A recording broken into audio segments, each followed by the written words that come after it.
امیر اہل سنت ہے نا، یقین کریں کسی کا خوف نہیں ہے، کسی کی پرواہ نہیں ہے۔ لوگ آپ کو ڈرائیں دھمکائیں، کوئی سیٹھ آپ کو چھوڑ جائے، کسی کا چندہ بند ہو جائے، ہوا ہے ہمارے ساتھ، کتنا ہوا، کتنے سیٹھ چھوڑ گئے ہم کو، کبھی دیکھا ہے ہم کو کوئی فکر کرتے ہوئے؟ ہمیں فکر ہے ہی نہیں، اللہ کے فضل سے یقین کریں ہمارا پیر اتنا مضبوط ہے، وہ ہم کو یوں اٹھا دیتا ہے۔ اس یقین کے ساتھ رہو گے نا، اب بڑے بڑے کام کر جاؤ گے، ورنہ الجھے رہو گے، وہ فلاں بندہ یہ کہہ رہا تھا، فلاں بندہ یہ کہہ رہا تھا، فلاں نے یہ کہا۔ کہنے دو یار، دعوت اسلامی کے کام کبھی رکے ہیں اس کے کہنے کی وجہ سے، کانسپریسی کی وجہ سے، یا اس کی نیگیٹو تھنکنگ کی وجہ سے؟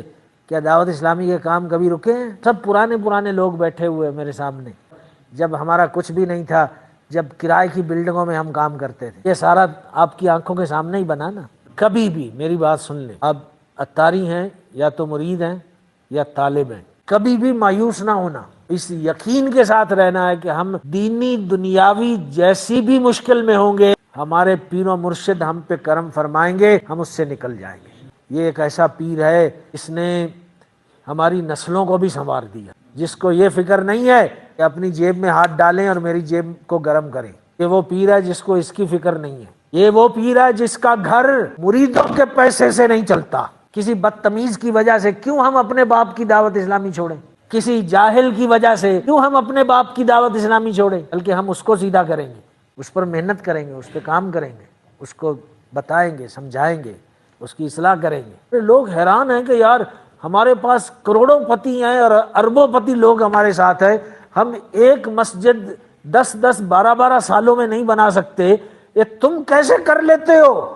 تو یہ کوئی چھوٹا سا عام سا سلسلہ نہیں ہے، یہ کوئی ایسا دیا نہیں ہے کہ آ کے پھونک مار کے بجھا دے گا۔ یہاں پھونک مارنے والوں کے منہ جل جائیں گے۔ لوگ سمجھتے ہیں یار دعوت اسلامی کے پاس تو بڑے پیسے ہے، تو بڑی امیر آرگنائزیشن، کیونکہ جب سے کام شروع ہوا ہے کام رکا ہی نہیں ہے۔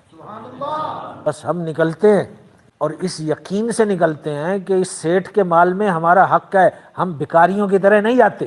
کبھی بھی ہم کسی سیٹھ کے پاس اس طرح نہیں جاتے کہ یار مہربانی کرو، یار کرم کر دو ہم پہ، نہیں، کبھی بھی نہیں، یہ انداز ہی نہیں ہے اپنا۔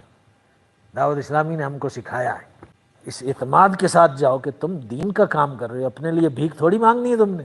لوگ ہمارے ہاتھ بھی چومتے ہیں، ہمیں کھانے بھی کھلاتے ہیں اور ہمیں لاکھوں رین بھی دیتے ہیں۔ ایسا پہلے کبھی نہیں ہوتا تھا، پہلے بھی ہم بڑی آرگنائزیشنز کے ساتھ کام کرتے رہے ہیں لیکن بھکاریوں کی طرح چندہ لاتے تھے۔ اب تو ہم